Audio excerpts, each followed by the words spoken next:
সংসার করতে এসে মানুষ কত কিছুই না ছেড়ে দেয়, প্রিয় অপ্রিয় কত কিছুর সাথে মানিয়ে নেয়। তারপরেও একটা সময় এসে নিত্যদিনকার সেই সংসারে নিজেকেই আর খুঁজে পায় না।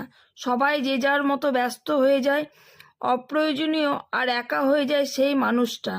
হ্যাঁ, তোমরা ভাবছো আমি কেন এরকম বলছি। দেখবে আমরা মেয়েরা দিন শেষে কিন্তু খুব একা। যাই হোক, আজকে ছিল বৃহস্পতিবার, তাই সকাল সকাল উঠেই স্নান করেই একটু পুজো করে নিয়ে আমি চলে এসেছিলাম রান্নাঘরে।